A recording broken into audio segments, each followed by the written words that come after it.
dia a todos e Dia. bem-vindos a este podcast. Já estamos ao vivo no Facebook, estamos também a gravar para posterior transmissão no YouTube, Instagram, em todos os canais. Quero recordar que este podcast também está disponível em áudio no Spotify e em blog, escrito no nosso site. Depois, no final do episódio, tem estas referências todas. Dar as boas-vindas a todos, lembrar que este é um podcast de Economia do Bem-Estar, é um podcast que se dedica a analisar todos os aspectos da economia do bem-estar, tudo aquilo que pode contribuir para a nossa qualidade de vida, para as pessoas melhorarem o seu bem-estar. Temos tido aqui cientistas, como na semana passada, músicos, falámos aqui de guerras, de diferentes aspectos que podem influenciar a vida das pessoas, porque de facto há muita coisa que contribui para este resultado final que é a nossa vida. E hoje temos connosco o Luís Vieira Batista, a quem dou as boas-vindas. Obrigado por estar connosco, Luís. E eu, antes de fazer grandes apresentações, gosto de começar por lhe perguntar, por fazer esta pergunta. O Luís, que é um artista plástico consagrado, vem falar-nos um bocadinho da sua experiência de vida, e eu perguntava-lhe, o que é que isto das artes plásticas interessa para a minha vida? Melhora o bem-estar das pessoas? Tem alguma coisa a ver, ou é só para decorar umas paredes? Se posso ser provocador. Bom dia, Fernando. Obrigado pelo convite. Eu acho que a arte poderá servir para qualquer finalidade, desde que nós nos sintamos felizes com ela, não é? Portanto, não há que ter nenhuma espécie de restrições em relação àquilo que é. Agora, a arte é basicamente o que nos diferencia dos restantes, enquanto seres vivos neste planeta, não é? Portanto, aquilo que nós construímos é de uma forma altruísta, em termos artísticos, portanto.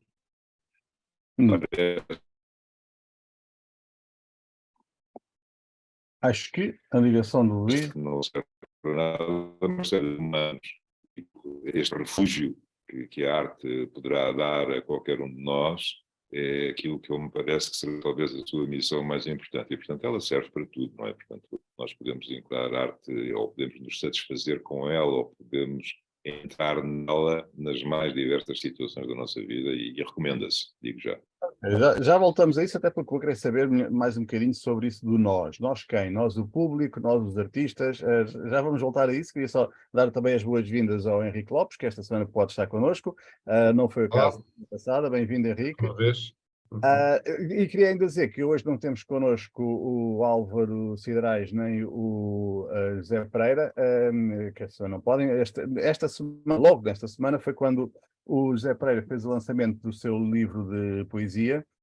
O Henrique e eu tivemos a ocasião de estar presentes no lançamento, em que, mais uma vez, vimos a arte, neste caso uma forma de arte diferente, a poesia, claramente contribuir para o bem-estar e a felicidade das pessoas que estavam aí. O que eu estava a prometer era que voltávamos a este assunto, e por isso perguntava ao Luís, é uma vida que se aconselha a alguém, isto de fazer uma carreira de artista em Portugal? Eu fiz esta pergunta na semana passada a um cientista, faço agora a um artista. Como é que se faz arte, como é que se faz da arte uma vida em Portugal? Podíamos perguntar, como é que se ganha a vida?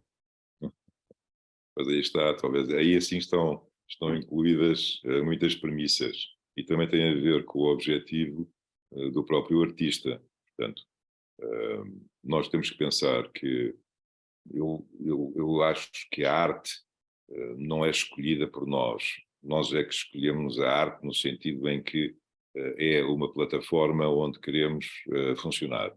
E ela pode-se revelar de uma maneira precoce, pode-se revelar de uma maneira mais tardia na nossa vida, mas se ela se revela, por alguma razão é. E essa parte, eu acho que tem aí a essência daquilo que esta entrevista pretende dar a todas as pessoas que partilham, portanto, este conceito que é da felicidade. Agora, a fasquia que cada um quer ter, isso é muito relativo. O que é que leva uma pessoa a enverdar por isto? Para já é a sua autenticidade enquanto ser que sentiu que era feliz nestas abordagens da arte e que não quer atraiçoar aquilo que será talvez um desígnio. E, portanto, a partir do momento em que houve esse chamamento, que eu considero que assim aconteceu ainda numa fase bastante precoce da minha vida, tive essa felicidade de pensar que tudo aquilo que eu fizer será para poder dedicar-me a 100% àquilo que eu gosto, e aqui talvez esteja a outra resposta, é aquilo que eu gosto. Portanto, muitas pessoas acabam por ir para determinadas profissões, para determinadas situações, não porque gostem, mas porque lhes é conveniente, porque é prático, porque é, de alguma forma, até se pode dizer, compensador no aspecto financeiro, e isso também pesa muitas vezes na balança. Portanto, o que é que leva uma pessoa a dedicar-se a 100% a isto? Para já é acreditar que o seu nível de felicidade dificilmente será superado se enverdar por outro caminho. E aqui não passará muitas vezes por pensar em compensações de ordem financeira. Passará sobretudo por compensações de ordem de realização pessoal. Porque a pessoa, ao estar perante uma atividade em que é muitas vezes autossuficiente, ou seja, quando estamos num ateliê a trabalhar, seja em que material for, aliamos-nos completamente que existe um mundo exterior, isso, até certo ponto, traz-nos uma felicidade acrescida, porque pode haver uma guerra, mas eu nem vou por ela. Pode estar a chover, eu nem sei que está a chover. E então, portanto, eu estou a viver um mundo paralelo que poderá ser contestado ou não como sendo interessante fazer isso. Isto não é uma fuga, isto é um mundo paralelo. Eu não estou a ir para um lado em detrimento do outro. Só que ao entrar neste mundo, acho que resido numa plataforma que me é muito interessante, porque convivo com todos aqueles que também enverdaram por esta mesma profissão ao longo da história do ser humano, e quando eu digo conviver é porque elas estão sempre presentes, nós não conseguimos começar do zero um trabalho, não é?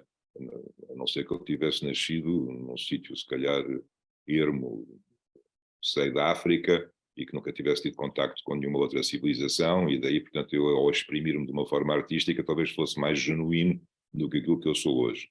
Isso leva-me a interrompê-lo, desculpe, leva-me a interrompê-lo, porque é um aspecto que eu achei interessante e queria lhe pedir para falar do seu percurso, porque realmente o Luís começou o contrário do deserto, ou do sítio isolado, esteve na Marinha durante 7 anos, e só depois foi estudar na Sociedade Nacional de Belas Artes desenho com a orientação do escultor Quintino Sebastião.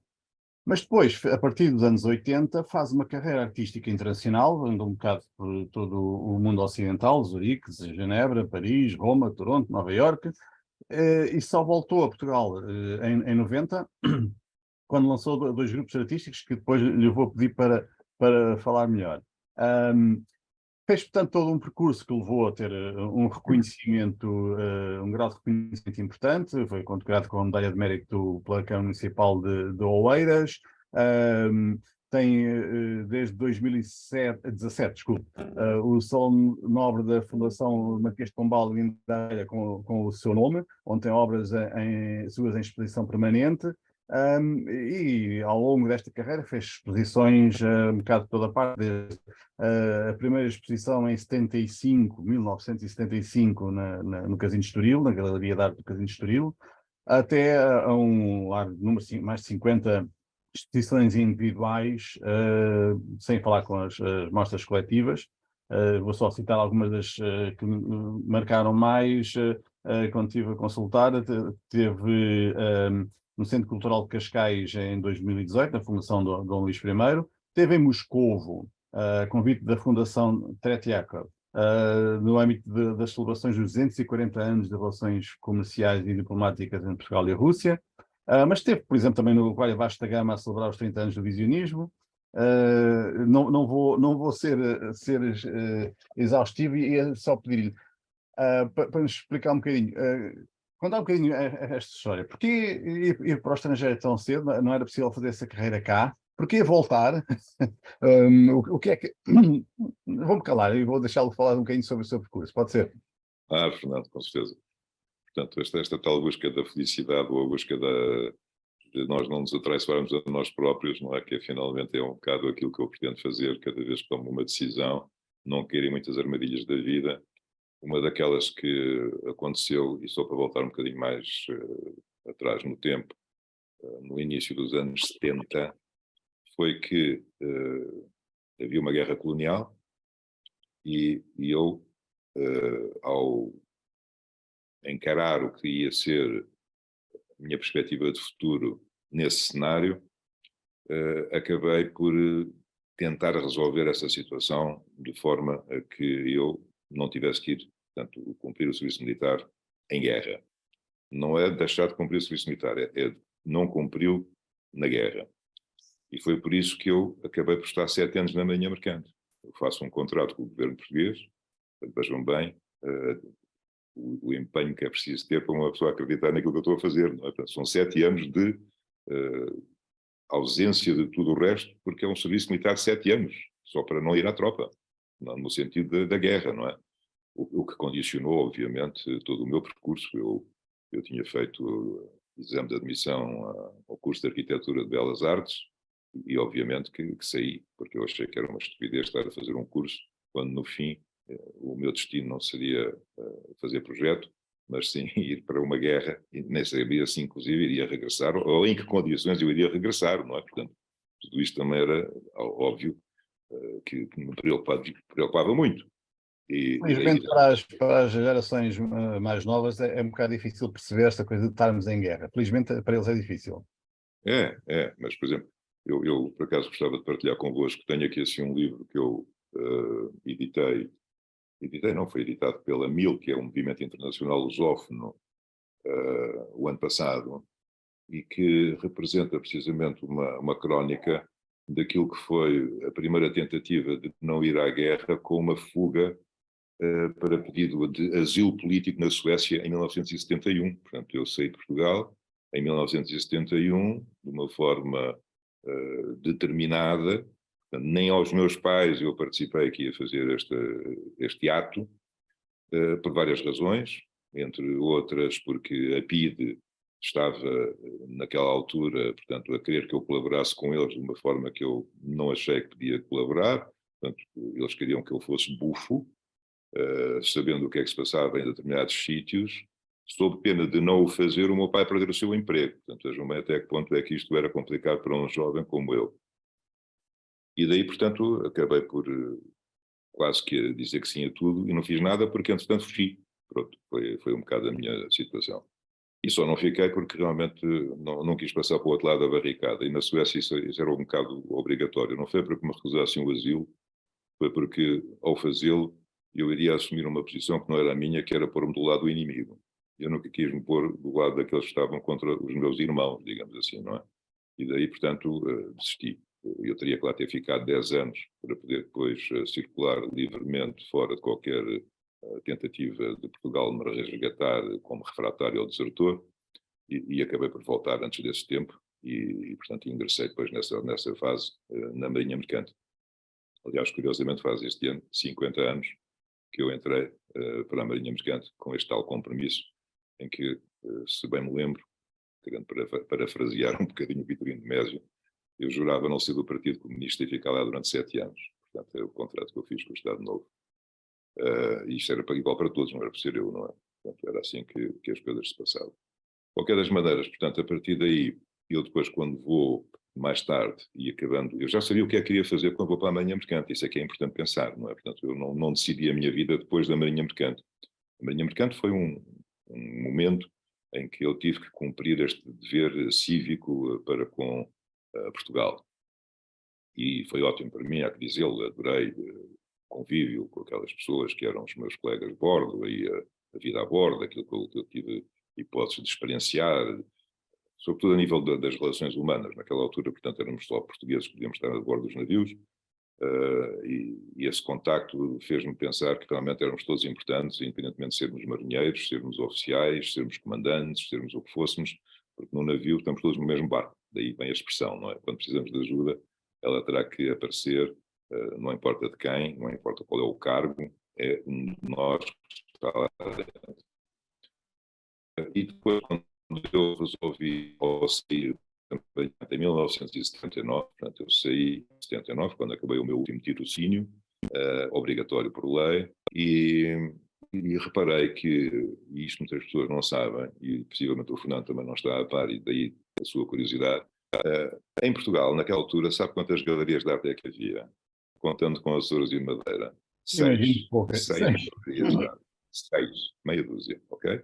E essas seis galerias, portanto, obviamente até teriam os seus artistas já com alguma credibilidade, pessoas que eram garantia de algum sucesso, e muito dificilmente um jovem, no início de carreira, conseguia ter lugar nessas mesmas galerias. Portanto, foi aí que eu disse assim, olha, eu tenho que ir embora, porque eu quero expor, não consigo em Portugal, portanto, se eu não consigo ir para Portugal, tenho que ir embora. Aliás, isto aconteceu com todos os da minha geração e para trás, não é? Como sabe, portanto, a maior parte dos portugueses que tiveram algum sucesso, assim se pode dizer, na sua carreira, foram pessoas que tiveram que emigrar, porque não tinham condições para desempenhar as suas funções cá. Basta dizer que eu, quando cheguei a Zurique, deparei-me com a Universidade de Zurique, não é a capital da Suíça, como sabem, com 114 galerias no programa. Portanto, eu Só em ainda Zurique. só em Zurique tinha 114 para escolher, não é? Ou para me escolherem a mim, não é? Assim foi. Portanto, e foi ótimo. Portanto, eu também saí de um país paupérrimo, pelo menos para algumas classes, e ingressei numa Suíça cujo rendimento per capita tinha mais um zero à direita, não é? Portanto, o que permite às pessoas também terem liberdade para adquirirem obras, e assim foi. Portanto, foi ótimo. E foi fantástico estar num sítio onde realmente me foi proporcionado trabalhar Até sem... porque é que voltou?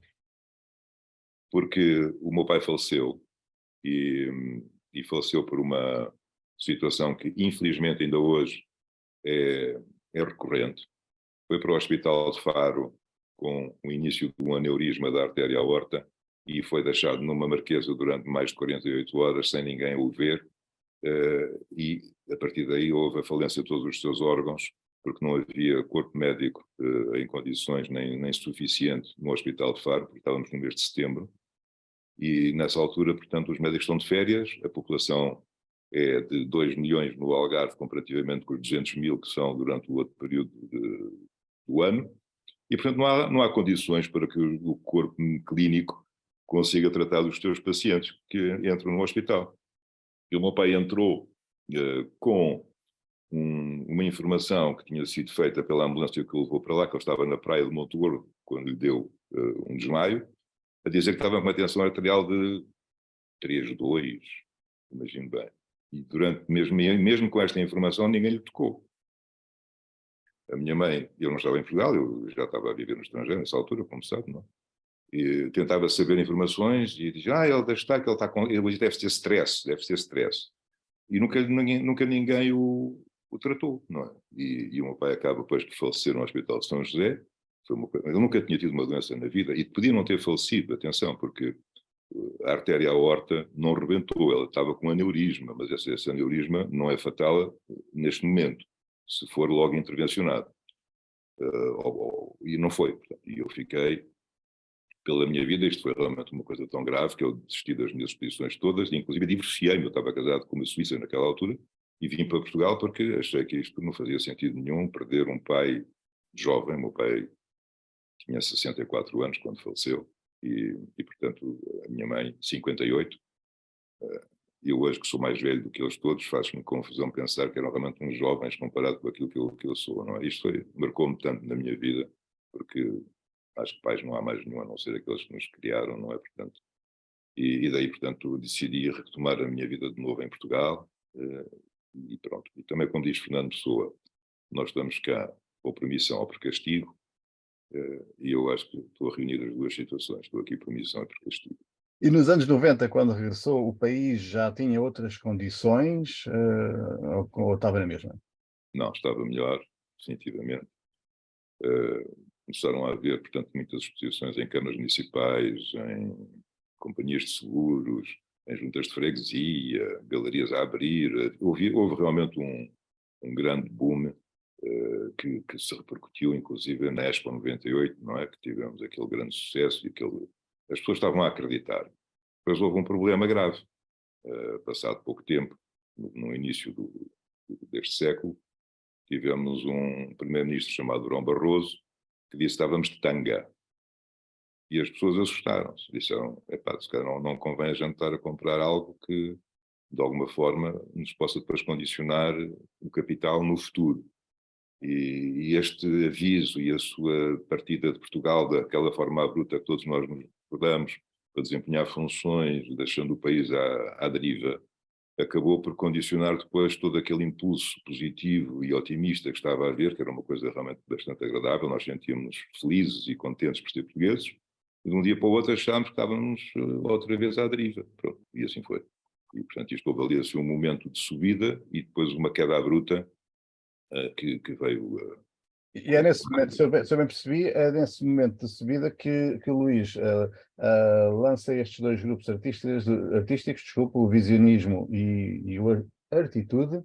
E o Artitude, exatamente. Vamos falar um bocadinho disso, dado que eu nem sei. Claro que sim. Portanto, uma das coisas que nós estamos, que nos acontece quando vivemos fora de Portugal, é sentirmos que realmente este país é um país privilegiado em vários aspectos, nomeadamente no seu aspecto daquilo que são as suas memórias do passado, as suas relíquias no sentido daquilo que é o património cultural que nós temos, tanto arquitetónico como de tudo o resto, porque realmente nós, enquanto país tão pequeno, não valorizamos aquilo que somos. Infelizmente as pessoas parece que acham que é sempre melhor lá fora do que aqui. E quando eu regressei a Portugal, portanto, criei o grupo Visionismo, do Visionista, portanto, fizemos a tal primeira exposição em 1991, mas isso tem a ver com a corrente estética Visionismo. O outro, a seguir, foi o grupo Artitude, foi para tomar uma atitude perante a arte, era assim mesmo que pretendia, não é? E eu também queria esta palavra, eu gosto muito de criar as palavras para definir aquilo que faço. E então, aí, sobretudo neste grupo Artitude, aquilo que era o objetivo e foi, era fazermos exposições de grande impacto, exposições e instalações de grande impacto em património, em coisas de Portugal que realmente não estavam muito visíveis, para que com isso as pessoas pudessem perceber que havia ali assim realmente algo muito importante. E foi por isso que fizemos uma exposição fantástica no Castelo de Leiria, em 1994, chamada O Planeta Azul, curiosamente também já com muita atenção em relação àquilo que é o problema ambiental que está a acontecer hoje. Foi pela primeira vez na história da arte em Portugal que nos foi concedida a autorização pelo IPAR para podermos intervir nas muralhas do castelo. Portanto, houve ali assim uma instalação incrível, com umas telas pintadas a fingir que era água a verter do castelo, para que as pessoas se apercebessem que havia ali qualquer coisa de uma escala grandiosíssima. Nós levámos toneladas de material para dentro do Castelo de Leiria, foi uma coisa fantástica. E depois tivemos outras, como por exemplo na Mãe da Água das Amoreiras, também foi uma exposição incrível, em que pela primeira vez os quadros, e acho que pela única vez, não estiveram à volta do tanque que tem a água lá na Mãe da Água, mas sim dentro do tanque. Portanto, as pessoas, para verem as obras, não tinham que estar de costas para o tanque, mas sim olhar para dentro dele, porque as obras foram postas de uma forma engenhosa, rés com a linha d'água, o que também proporcionou, acho eu, pela primeira vez na história da arte, pelo menos em Portugal, o conceito de arte virtual, porque o reflexo que essas obras transmitiram, isto em 1995, repare, fez com que decidíssemos fazer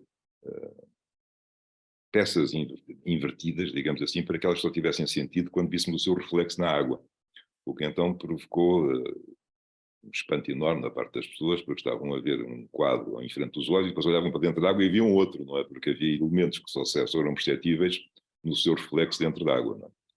Depois também fizemos uma outra muito bonita na Faculdade de Ciências, a convite do professor Galopim de Carvalho, que ele tinha sido muito famoso e ficou muito famoso com os dinossauros, que ele trouxe uma exposição de dinossauros a Portugal, e depois naquele ano, também estamos em 95, penso eu, fez uma grande exposição lá dedicada aos insetos, chamada Os Insetões.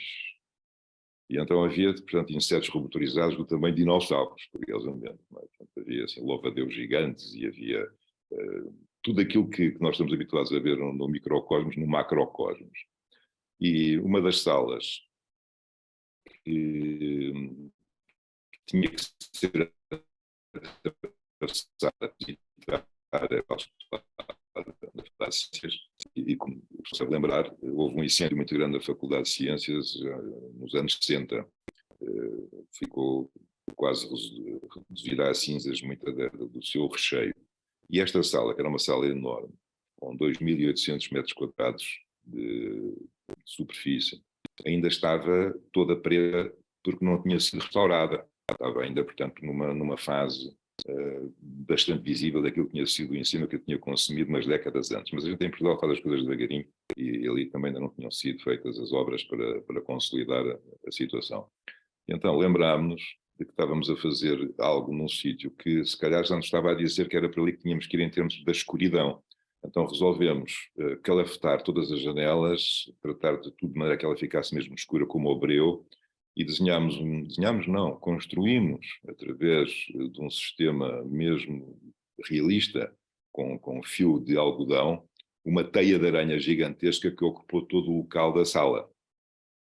E os nossos quadros eram as presas da aranha que iriam ser consumidos por ela. E então estavam presos na teia de aranha, lá em cima. Portanto, as pessoas, para verem a exposição, tinham que olhar para o teto para verem os quadros lá presos nessa enorme E isso não assustou uma parte do público, uma parte da população que tem aranofonia. Aranofobia, não é? Aranofonia, sim. Houve algumas pessoas que não entraram, inclusive, eu lembro, e curiosamente, naquela altura, o primeiro-ministro era o António Guterres. Não sei se por esse motivo ou por outro qualquer, ele passou na sala a correr com os seus 2 filhos, que ainda eram menores, e nesse que olhou para a exposição. Eu tentei falar com ele, mas ele desapareceu rapidamente. Deve ter sido também uma das pessoas que não gosta de aranhas, calculo eu. Mas pronto, isto foi só para dizer que realmente foram exposições muito, muito bem conseguidas neste sentido, e realmente trouxemos essa mais-valia de ter o nosso património a servir de moldura, portanto, àquilo que são as obras, e foi essa a intenção, não é? Portanto, foi uma espécie de... Não nos falta património, mas isso leva-me de volta à questão de nós. A arte serve para quem? Para melhorar a felicidade de quem? Do público ou do artista? Eu pedi a ajuda aqui do Henrique, porque até como psicólogo pode talvez dar-nos aqui uma contribuição. Afinal de contas, o artista trabalha para si ou para os outros? Eu colocaria a questão de uma outra maneira, talvez. O que é que nós, quando estamos em baixo, por exemplo, quando temos algo importante na nossa vida, o que é que nós fazemos? Nós lemos um livro, nós ouvimos uma música, nós vamos dar uma volta. E, portanto, ao longo dos séculos, diria mesmo talvez seguramente dos milénios, porque isso é pelo menos visível de há 4.000 anos com a arte egípcia, quando nós precisamos de nos curar por dentro, quase sempre recorremos a formas artísticas. E, portanto, o discurso artístico permite-nos dizer, entender coisas que não são dizíveis pelas palavras, ou pelo menos só pelas palavras. E, portanto, a expressão artística, e até deixava aqui um convite ao nosso convidado para ir um bocadinho mais longe, explicar o que é o visionismo. Como é que definiria, como é que distinguiria de outras correntes atuais? Nós acabamos sempre por ter uma relação muito emocional quando, por exemplo, vamos a um museu, não é? Quando nós vemos coisas que não são diretas. Estou-me a lembrar, por exemplo, ver um quadro do Rothko, não é? Que são quadros, para quem não esteja com ele presente imediato, são quadros de uma aparente simplicidade total, não é? Muitas vezes quase monocromáticos, mas onde um olhar atento nos permite ver imensas coisas, onde nos permite um conjunto de sensações e quase de choque emocional. Até quadros de um detalhe minucioso como o Vermeer, que talvez tenha ido mais longe de qualquer outro, numa caligrafia de detalhe que nos leva a ver aquilo que quase que só com máquinas de alta resolução é possível ver hoje. E, portanto, esses contactos que nós temos com a arte vai buscar aspectos de nós que não são possíveis ir buscar de uma outra maneira. E não estou a falar só dos aspectos objetivos, estou a falar dos aspectos muito subjetivos, de quando tivemos a arte surrealista, portanto, com os elementos oníricos, quando tivemos, na altura chamados depreciativamente, os impressionistas, que era uma expressão política da expressão artística ao seu tempo, e quando um crítico diz, mas eles não são pintores, são meros impressionistas, e hoje estamos, pelo menos do ponto de vista económico, das obras mais caras que a arte tem no mercado. Quando temos coisas que são de uma complexidade, parece que fractal, numa arte Pollock, e portanto há todo um conjunto de camadas na arte, que nós, quando interagimos com ela, podemos buscar em nós ou crescer em nós. E é isso que talvez seja um bocadinho, na minha leitura, a faltar muito ao sistema educativo português. Nós temos alguma leitura bem construída, e com um alinhamento que eu diria que é internacional hoje em dia, dos saberes objetivos, mas estamos, por um lado, a depreciar um bocadinho as humanidades, e estamos a depreciar muito em Portugal. Temos falhas imensas quando comparados com os sistemas educativos de há 100 anos, esta parte com o resto da Europa, com as várias formas da expressão artística, onde nós não temos. São ditas umas coisas, são dadas umas coisas, mas quando o aluno termina o ensino secundário, por exemplo, não tem uma formação artística, pelo menos digna desse nome. Não sabe ir a um museu, por exemplo. Não sabe ouvir uma música. Não sabe tocar um instrumento. E isso são elementos tão importantes. É tão importante uma pessoa saber estar no museu como saber estar no talho. Ou saber estar no supermercado. E, portanto, esses elementos estão-nos aqui a faltar. Mas eu já estou a falar muito e eu gostaria muito de ouvir o nosso convidado para nos detalhar qual é a sua visão, o que é o visionismo. Porque cada corrente em si é uma língua. E é uma língua que alcança, por um lado, tem significados e significantes, que é a sua forma expressiva objetiva, mas tem também uma mensagem que pretende transmitir. Não é? Qual é a que o nosso convidado nos traz? Muito bem, será um gosto podermos falar um pouco sobre isso. E fico muito contente que tenha realmente constatado aquilo que eu já constatei também realmente há muito tempo, que é da importância da arte, daquilo que é o paradigma humano. Bastou ver o que se passou agora neste período tenebroso da Covid, e o recurso à arte como terapia para muitas pessoas conseguirem exprimir-se e apaziguar um pouco até a sua própria solidão. E ela realmente, se não tivesse presente, eu tenho a impressão que isto tinha sido ainda muito mais grave, embora as consequências ainda se manifestem hoje para todos os efeitos, mas sem arte era impossível, não é? Eu acho que não faz sentido nenhum as pessoas imaginarem de outra maneira. E em relação àquilo que falou, por exemplo, o Rocco, eu gosto muito de olhar para qualquer obra de arte e pensar que ela me está a abrir ou me está a estimular uma determinada capacidade que muitas vezes está adormecida. Isto é a propósito de dizer que muitas vezes considero, isto é uma opinião pessoal, que é quase mais importante aquilo que não está na tela do que aquilo que está. Porque essa não presença, mas que de alguma forma o artista teve a capacidade de nos fazer sentir que ela existe mesmo não estando lá representada, talvez seja isso que acabou de dizer, que aquela aparente simplicidade pode ser meditativa, inclusive, porque não é assim tão simples quanto isso.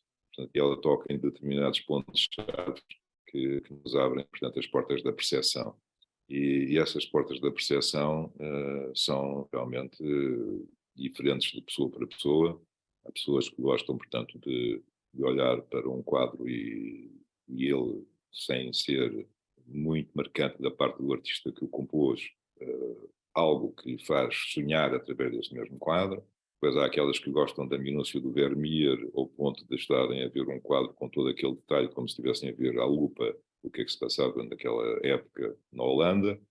Curiosamente, eu acho que ele trabalhava com uma coisa que se chamava câmara obscura, que é uma invenção do do Leonardo da Vinci e que permitia, portanto, ele utilizar mesmo quase como que a fotografia para a sua composição. Portanto, ele conseguia projetar as imagens na tela antes de as pintar, graças a esse processo técnico.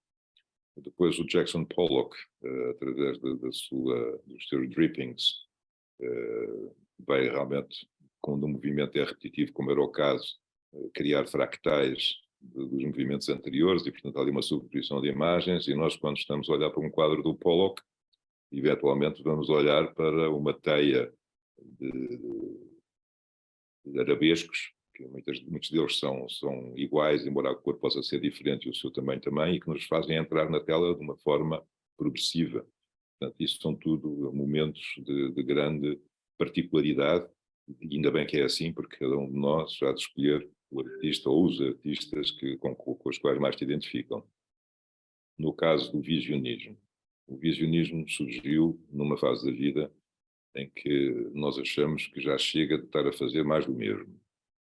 E eu, penso eu, a exemplo daquilo que se passa com todos os outros artistas, quando temos uma formação, quando estamos a estudar, quando estamos a tentar fazer qualquer coisa em termos plásticos, estamos sempre baseados numa obra passada, não é? Portanto, nós estamos a atingir aquilo que se chama o conhecimento. E o conhecimento, como sabemos, é sempre emprestado, nunca é nosso, não era conhecimento. Portanto, estamos a adquirir informação de outros que já fizeram. E quando, no meu caso em particular, achei que já estava demasiado embranhado em situações que eram muito próximas daquilo que os outros faziam e que já tinha adquirido uma qualidade técnica que me permitia enverdar por qualquer outra situação, comecei a pensar, mas como é que eu vou sair desta? Eu tenho que me definir enquanto pessoa autêntica, tenho que inscrever a minha arte de uma forma que não seja uma repetição daquilo que já foi feito, senão isto até em termos civilizacionais parece-me que é um marcar passo. E obviamente quando nós pensamos nestas coisas, elas não acontecem assim de um dia para o outro, nem conseguimos descobrir a pólvora. Mas estamos com esse pressuposto na nossa cabeça, estamos a imaginar que isso poderá acontecer, estamos a fazer força para que isso aconteça, não sabemos é o que é que vai ser, nem como é que vai ser, nem quando vai ser. E, no meu caso, foi isso mesmo, quer dizer, entre a ideia de mudar daquilo que estava a fazer para uma artística, passaram-se alguns anos. Mas, entretanto, e agora aqui há um problema, há um aspecto que é curioso, é um aspecto técnico, e no meu caso até talvez seja um aspecto particular. O artista, quando está a fazer uma obra, no meu caso então de pintura, não estou a falar de escultura, aí será diferente, mas numa pintura, normalmente está até ao limite das suas forças físicas dedicado à obra que está a construir. E quando acaba de dizer assim, pronto, hoje já chega, tem que fazer algo, sob pena de depois ter problemas no dia seguinte, que é um bocadinho incómodo, que é lavar os pincéis. Portanto, o ato de lavar os pincéis é aquele momento em que depois do grande banquete não há máquina de lavar roupa e a gente não lavar a louça e temos que ir lavar a louça, não é? Portanto, não se pode deixar a louça em cima da mesa. Porque os pincéis, no meu caso, trabalho a óleo, não dão para guardar de um dia para o outro, assim, em cima da mesa e depois pegá-los no dia seguinte, e então há que fazer qualquer coisa por isso. Entretanto, eu tinha verificado que aquela grande sabedoria popular de muitos artífices da pintura, nomeadamente aqueles que pintam as nossas casas e que vão a casa quando a gente precisa pintar uma porta, essas portas há uns anos atrás, quando eram pintadas em casa, agora já se compra tudo pré-fabricado, mas há uns anos atrás, normalmente eram pintadas a óleo, ao contrário das paredes que eram pintadas a tinta d'água ou tinta de areia.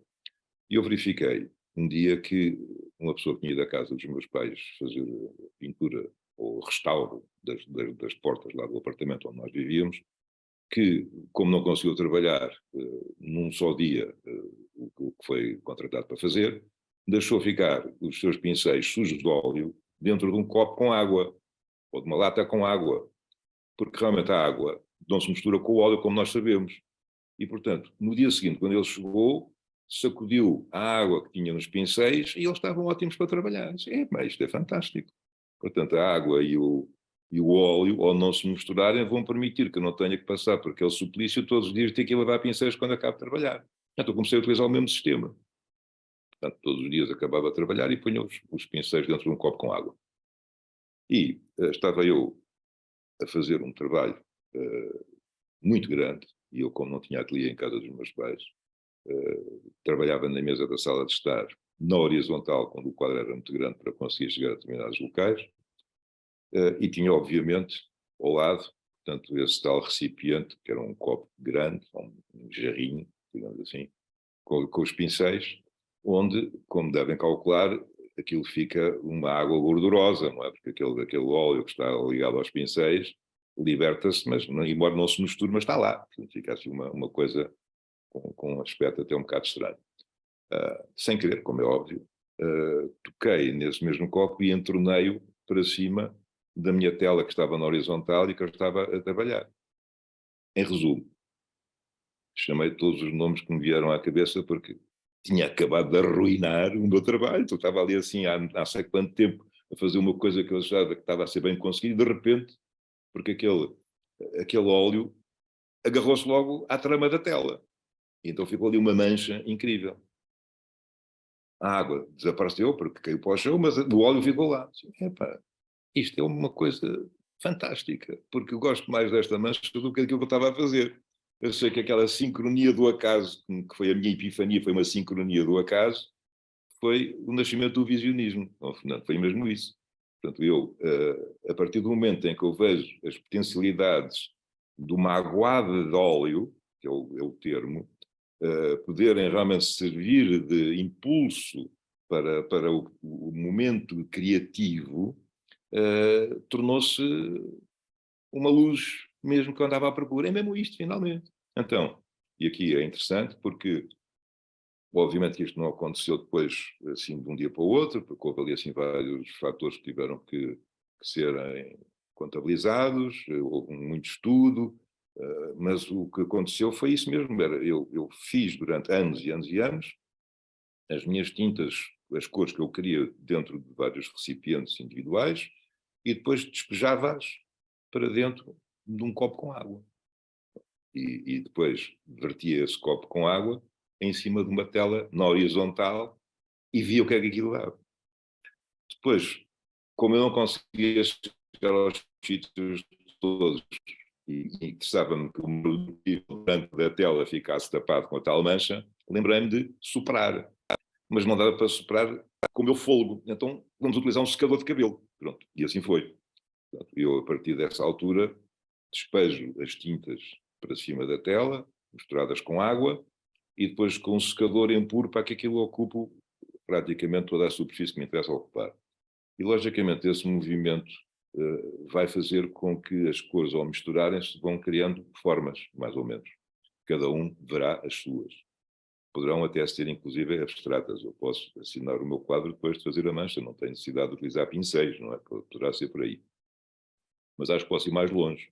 Eu quero fazer o meu filme. Cada um poderá fazer o filme que quiser. E este é um exercício muito engraçado, até em termos psicológicos, que é nós darmos estas manchas, depois de fotografadas a várias pessoas, e ver o que é que cada um faz da mesma mancha. E depois, no fim, encontrarmos para perceber o que é que o Fernando viu, o que é que o Manel viu, o que é que o António viu, e isto tem muita graça. Eu já fiz isso e realmente é fascinante. Não é bem o cadáver exquis do antigamente dos surrealistas, mas acaba por ser também muito interessante porque, aliás, na psicologia existem umas manchas que se fazem para as pessoas dizerem o que é que veem e são elas que muitas vezes são indicadoras do estado da personalidade de cada um, não é? Portanto, eu lembro-me de ter feito esse teste em psicologia quando andava no liceu. De qualquer das maneiras, o que foi muito interessante foi que a pouco e pouco eu vi que havia consistência nisto.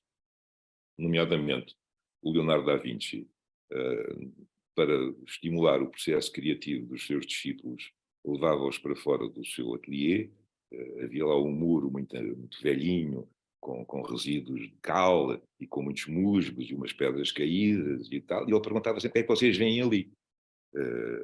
Tal e qual como nós, quando olhamos para as nuvens, tentamos ver quais são as imagens que nos aparecem nas nuvens, ou para os veios do mármore, ou o que for, não é? Portanto, até certo ponto eu achei que com o visionismo eu iria trazer o muro do Salvador Dalí, não sei porque é que eu estou falando do Salvador Dalí, mas é por outra razão, do Leonardo da Vinci para as minhas telas. E assim foi. Portanto, desde aí para cá, tenho utilizado sempre esse sistema. A vantagem disto é que é uma pintura muito menos cerebral do que a outra. Porque, honestamente, aquilo que me estava a incomodar era eu já ser um artífice plástico. Porque ao fazer um croquis e depois passá-lo para a tela, eu já estava a ser um artesão que estava a tentar fazer aquilo que era já a ideia que eu tinha tido antes numa tela. Portanto, o que me interessava era o croquis, era aquilo que estava a dar a ideia e não propriamente depois o resultado final, porque aquilo que eu valorizava era a ideia. Portanto, a partir deste momento eu tenho um processo de trabalho que é praticamente igual ao da escultura. Eu tenho, e estamos a falar de pintura, não é? Eu tenho um bloco, que é a minha tela cheia de tinta e cheia de cor e cheia de movimento, digamos assim, quase à Pollock, e eu depois vou eliminar aquilo que está a mais, deixando que fique só aquilo que me interessa, que é aquilo que a tela me chamou. E aqui entra um aspecto bastante humanista. Portanto, é esperar que seja a tela a dizer o que é que quer que eu lhe faça. Porque eu tenho 4 posições para olhar para ela e então vou vendo assim a tela pelo canto do olho ao longo dos dias, o que é que está ali assim que me está a chamar a atenção. E quando isso acontece, eu faço aquilo que a tela diz, não, é isto, pronto. E se eu não o faço, a tela sai um disparate. Não é? Que é muito curioso. É quase mais a Michelangelo que a Leonardo da Vinci, não é? O Michelangelo dizia, quando lhe perguntamos como é que consegue fazer essas esculturas tão bem feitas e tal, há que recordar que a famosa Pietà do Michelangelo ele fez com 20 e muito poucos anos. Não é? É verdade, é verdade. E ele dizia, mas é muito fácil, basta tirar a pedra que está a mais, porque a figura já lá está dentro do bloco de mármore que vou trabalhar, não é? Portanto, tirando a pedra que está mais à volta, aparece a figura que já lá está. E isso faz lembrar um bocadinho. Mas eu fiquei um bocadinho curioso, porque de algum modo está a dizer que esse mecanismo que está a mencionar, das apercepções do Rorschach e de outros que tais, o Fernando há bocado apresentou como psicólogo, mas eu não sou psicólogo. Fiz também um curso de psicologia, mas sempre trabalhei na área da saúde pública, que é um bocadinho... Não te queria ofender, está bem? Não te queria ofender. Não ofendes nada, pelo contrário, tenho muito orgulho nisso. É só para verificar que não sou estudante. Uma coisa é licenciado em outra coisa é ser outra coisa. Nessa coisa, não é? Mas pronto, explicou um fenómeno nós vemos perceptivamente algo num volume, na tela, nas nuvens, como muito bem mencionou, mas o que nós vemos aí atrás de si não é bem, digamos, não é bem uma situação própria para o pareidolia, portanto, faz mais, bastante mais, sobre as telas, pelo menos essas que estamos aí a poder ver. Será que pode aprofundar um bocadinho? Houve aqui várias interferências naquilo que estava a dizer, infelizmente não consegui ouvir tudo, porque houve má comunicação, mas eu já percebi o teor daquilo que era.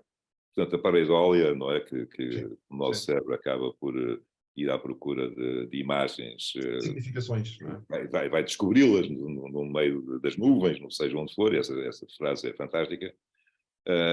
Está aqui bem presente, eu posso mostrar. Portanto, eu estou a fazer neste momento uma exposição dedicada aos templários.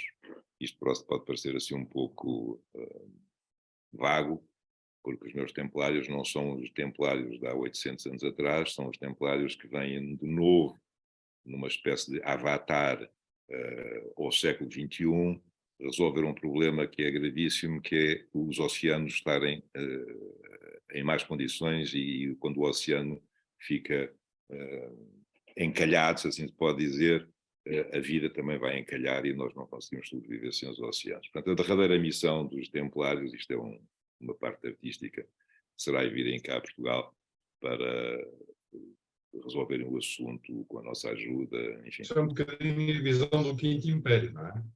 É exatamente, também é um pouco isso. É o império da alma, não será tanto o império material como era naquela altura falado. E acho que, aliás, Tomar tem tudo a ver ainda com o culto do Espírito Santo, a festa dos tabuleiros, tudo isso, é uma coisa maravilhosa. Mas pronto, passando aqui assim, portanto, a esta peça em particular, estão a ver que há aqui o nascimento da cruz de Cristo, da cruz pátia, não é? Portanto, que é uma coisa que toda a gente sabe que aconteceu. O Filipe o Belo resolveu acabar com os templários, o Papa Clemente V, como era muito próximo dele, achou que sim senhor, e então naquela célebre sexta-feira 13, que é por isso é que as pessoas ainda hoje têm aquele problema das sextas-feiras 13, resolveram exterminar o maior número de templários possíveis, e assim foi. Mas, em Portugal, a ordem que chegou não foi acatada pelo rei Dom Dinis, e ele, portanto, resolveu a situação, como ainda hoje com este expediente se consegue fazer, que é mudar o nome da empresa, mas a empresa continua a funcionar no dia seguinte e já ninguém a pode acusar de ser do passado, porque ela já tem outro nome. Então, os templários passaram a ser, não os pobres seguidores de Cristo e do templário e da ordem do templo, para serem os da ordem de Cristo. E criou-se então uma nova sigla, que é aquela que está aqui assim no centro do quadro. Portanto, Temos um exemplo, deixe-me interrompê-lo, isto é muito importante para mim e para os meus alunos de marketing, temos um exemplo de rebranding já no século XIV? Sim. Foi exatamente no século XIV que isto aconteceu. Portanto, é que é fantástico, não é? E o Dom Dinis foi realmente um rei que eu admiro muito, por muitas razões, e então por essa é aquela que eu tenho uma eterna gratidão para com ele. Claro, Portanto, especialista de marketing, o Dom Dinis. Dos poucos reis cultos que nós tivemos. Sem dúvida nenhuma. Aliás, foi na altura que Portugal foi mais rico, não foi nos descobrimentos, foi na época do Dom Dinis. Na primeira, ele teve 2 reinados, no seu primeiro reinado, não é? Quando E Portugal realmente ele com isto fez, porque as pessoas talvez não se apercebam, mas nós temos um desígnio templário, não é? Portugal é um desígnio templário. Nós, desde o Conde Dom Henrique, que veio da Borgonha, que realmente estamos ligados ao templarismo. E, portanto, nós não podemos atraiçoar essa situação templária. E eu aqui assim, portanto, como vê, e acho que foi pela primeira vez na minha vida, eu até inclusive assinei em 4 lados do quadro, porque este quadro pode ser lido em 4 posições diferentes. E a pareidolia aqui aparece muito bem, porque a cruz de Cristo, esta mancha da cruz de Cristo e da cruz pátia, acaba por ter no seu interior aquilo que me pareceram vários rostos. E então cada pedacinho da cruz tem um rosto diferente de Cristo. E é isso que eu pretendi fazer. Eu posso, inclusive, girar o quadro para perceberem. Portanto, agora estão a ver um dos rostos que está aqui em cima. Não sei se o reflexo vos permite fazer isso, mas eu, ao mudar a posição do quadro,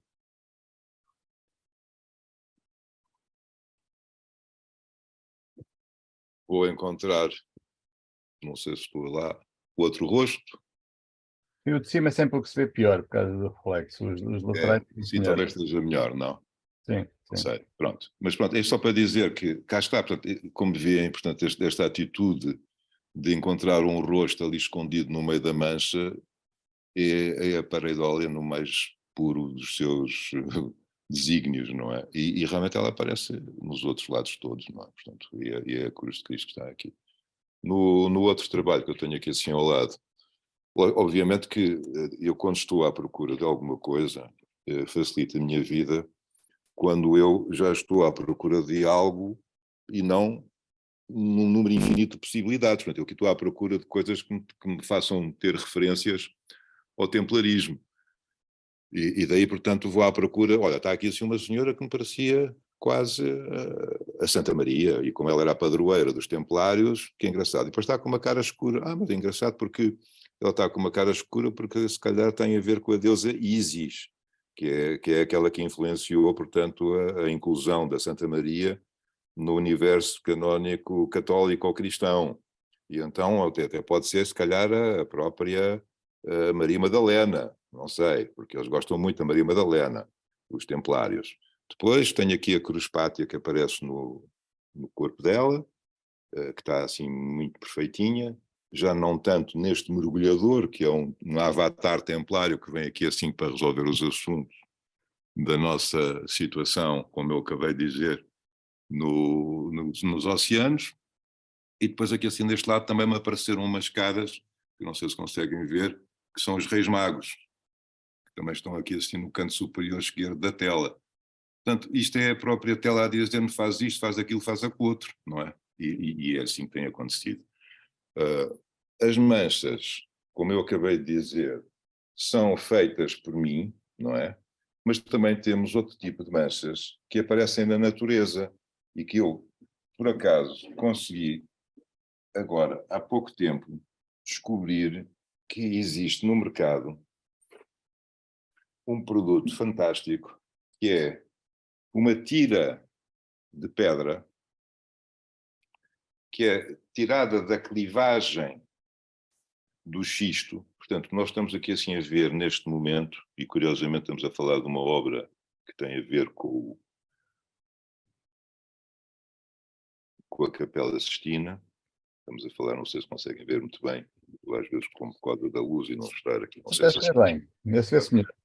vê-se bem. Bom, não sei. De qualquer maneira, portanto, nós estamos aqui assim a tentar visualizar. É uma obra que é assim é que ela está, não é? Penso que assim esteja bem. Sim, sim. É uma obra que foi feita com o recurso, portanto, a uma pedra, está aqui assim que estão a ver, é um óleo sobre pedra, e a fratura, portanto, da sua clivagem do lado onde eu fiz o desenho da cara do Adão, deu-me para fazê-lo, porque ela estava lá praticamente apontada, portanto, os recortes daquela clivagem fez-me lembrar, portanto, esta figura. E daí, portanto, em vez de ser a mancha feita por mim, é a mancha feita por Deus, como eu costumo dizer, porque isto vem de uma pedra, isto é uma pedra natural, não fui eu que inventei. E pronto, isto é engraçado porque permite irmos... Luís, tem-nos estado aqui a fazer uma mostra fantástica, no fundo, falando de métodos de concepção e métodos de concepção artística, no fundo. Nós vamos ter que, o tempo voa, vamos ter que terminar, e eu não queria terminar sem lhe colocar esta questão. Esta coisa dos artistas não é uma espécie em vias de extinção. Ou seja, em vez destes métodos físicos que envolvem secadores de cabelo e pedras que já foram concebidas pela natureza, porque não passamos a utilizar a inteligência artificial para fazer uns desenhos? Eu hoje tenho à minha disposição ferramentas que posso, o ChatGPT, peço-lhe para fazer como ele faz. Tem ferramentas como o Midjourney, que eu peço-lhe para fazer um coelho da Páscoa, e eu, que não tenho rigorosamente nenhuma queda artística, faço ali um belo coelho da Páscoa, lindo. Isto não vai acabar com os artistas, ou pelo contrário, são novas ferramentas que vêm potenciar aquilo que o artista pode fazer? Qual é a sua posição? Eu acho que não vai acabar de forma alguma com os artistas, antes pelo contrário, porque basta que o Fernando pense assim, sentia-se confortável ao ouvir a 10ª Sinfonia de Beethoven? É porque eu posso introduzir hoje na inteligência artificial tudo aquilo que o Beethoven escreveu e dizer assim, pronto, agora baseado nisto faça-me a 10ª, não é?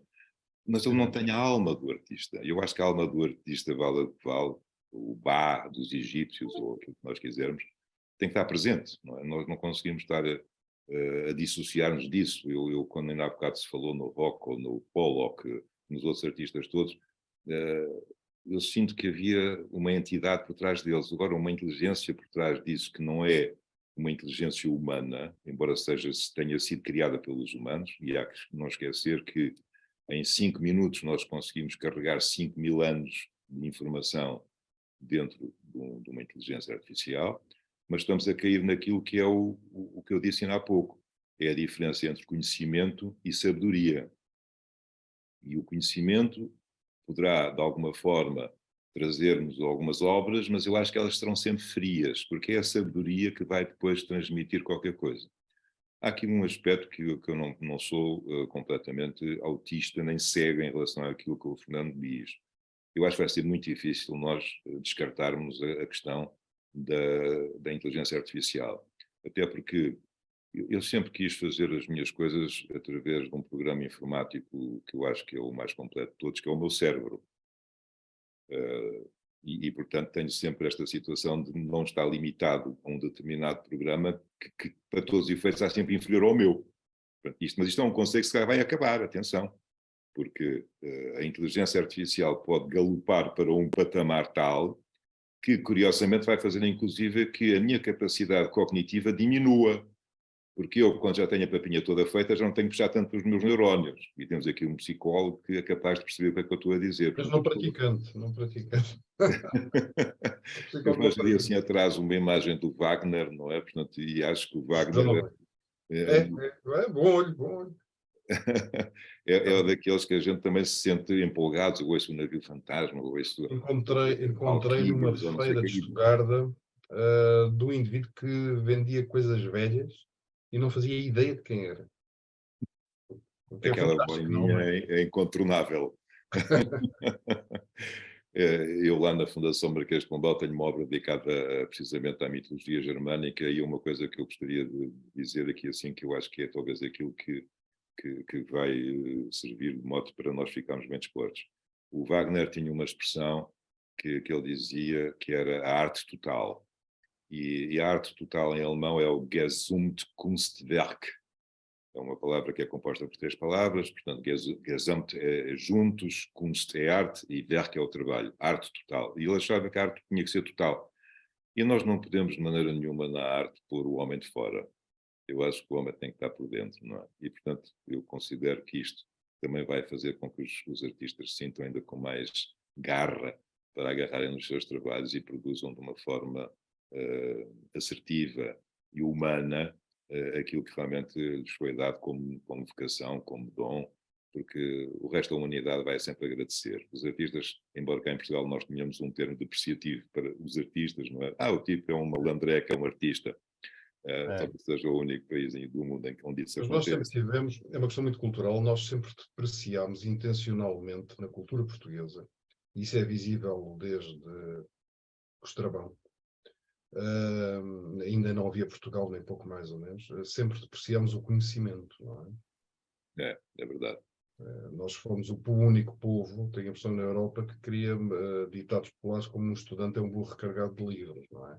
Quem não Exatamente. sabe fazer nada vai dar aulas.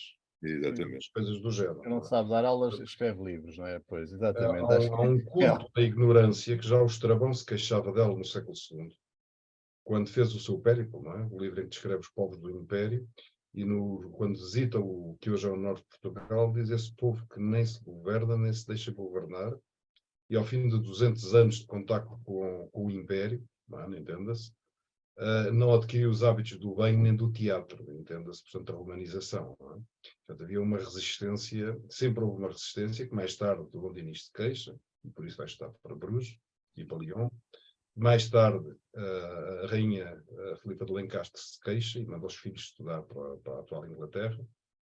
E o Marquês de Pombal quase foi crucificado por querer instituir o ensino obrigatório e, de algum modo, mas não é só portuguesa, digamos aqui, é ibérico, com exceção da Catalunha. E é algo que tem sido o nosso grande travão histórico-cultural. Temos espasmos muito se interessantes. destravar. Não, há espasmos muito engraçados naquilo que é Portugal, e não só na fase portuguesa, mesmo na fase arabizante ou arábica, não sei muito bem, em que um dos principais poetas da Europa era no Taifado de Silves, não é? Mais tarde com as descobertas, enfim, há um conjunto de espasmos culturais muito engraçados em Portugal, mas que depois nunca tem uma verdadeira consequência que fique para a história, como por exemplo as companhias das Índias inglesas, holandesas, etc., que se transformaram, aquilo que nem foram eles que começaram, em grandes impérios económicos. Nós nunca tivemos essa capacidade. Bom, tenho que encerrar o programa, estamos para além do nosso tempo, mas agradecer muito ao Luís esta presença e este contributo. Acho que foi uma extraordinária discussão, acho que aprendemos imenso e deixámos muitas questões para as pessoas pensarem, por responder, para as pessoas pensarem, nomeadamente sobre o papel que esta parte final, o papel que a educação, que falámos primeiro, e agora a inteligência artificial vão ter na arte, vão ter algum papel de certeza. Não creio saber qual é, teremos que descobrir. Mais uma Obrigado a ferramenta. todos. Não sei se quer dizer alguma coisa para encerrar, Luís. Eu só queria que as pessoas seguissem realmente o mote deste programa, que é não caírem nas armadilhas da vida e que façam o possível para serem felizes, porque acho que a vida é uma coisa tão bonita. Nós vivemos num planeta tão fantástico que uma palermice desperdiçarmos realmente esta oportunidade que nos foi dada. E esta manifestação da vida em nós, portanto, que é aquilo que está a acontecer neste momento, e por isso é que estamos aqui assim a falar, este desígnio que me faz, embora tenha 98% dos mesmos genes de um orangotango, não dormir em cima de uma árvore a tapar-me com uma folha, não é? E já conseguir enviar, como aconteceu ontem, uma nave espacial em direção a Júpiter, entre outras coisas maravilhosas, não é? Faz-me pensar que realmente nós não devemos desperdiçar, nem nos devemos de ocupar com temas demasiado tontos, porque o desperdício é das coisas mais tristes que pode haver. E, portanto, as pessoas devem de agarrar realmente na alegria de poderem ter a capacidade de fazerem as coisas que fazem, saírem das suas casas, ou não, se assim ficarem mais felizes ficando em casa, mas sobretudo serem sinceras para com elas próprias. É isso que eu acho e que desejo que Portugal precisa, é de ser sincero consigo próprio, aceitar os seus, não fazer juízos de valores e talvez pôr de lado uma palavra que infelizmente é utilizada em Portugal com muita assiduidade, que se diz que é a tolerância. Eu sou tolerante. E eu acho que isto é logo um atributo de soberba. Eu, ao dizer que sou tolerante, já estou a pôr-me num pedestal diferente daquele porque estou a tolerar o fulano. Não, eu tenho é que aceitar. Eu acho que a palavra correta é aceitar. E, portanto, aceitemos uns aos outros, as nossas diferenças, porque é precisamente aí que está a nossa valia. A nossa mais-valia é na diferença. E obrigado, Fernando, por me ter proporcionado este momento para falarmos destas coisas que são transversais a todos nós. Obrigado, Luís. Eu não consigo imaginar um fim melhor. Acho que as suas palavras finais são fantásticas. Realmente contribuem imenso para o objetivo deste podcast, o bem-estar, a economia do bem-estar. Tem muito a ver também com aquilo que nós próprios fazemos e sermos capazes de procurar esse bem-estar, essa qualidade de vida. Aceitando os outros, claro, aceitando-nos uns aos outros. Acho que isso é realmente muito, muito bem visto. Muito obrigado, Luís, muito obrigado, Henrique. Queria só lembrar a todos que à semana estamos de volta com algo completamente diferente, como costume, mas que é algo que também vai ser importante para o bem-estar de todos nós. Não, deixe-me só dizer que gostaria muito que as pessoas que nos estão a ouvir pudessem ir a tomar no dia 17 de junho, portanto é daqui a cerca de 2 meses, será um sábado, para assistirem, portanto, a este meu avatar templário sobre o regresso dos templários para protegerem os oceanos, para assim protegerem a humanidade. Isso parece ótimo, parece um ótimo programa. Depois, se não importa, pedir para depois, se tiver ocasião, me lembrar antes, que é para eu no episódio anterior voltar a repetir isso, por favor. Muito obrigado. Okay. Os agradecimentos do costume à Crivosoft, ao Hugo Gaspar, ao Álvaro Cidrais e ao Zé Maia que não puderam vir, e ao Henrique Lopes, e até para a semana. Um bom fim de semana para todos.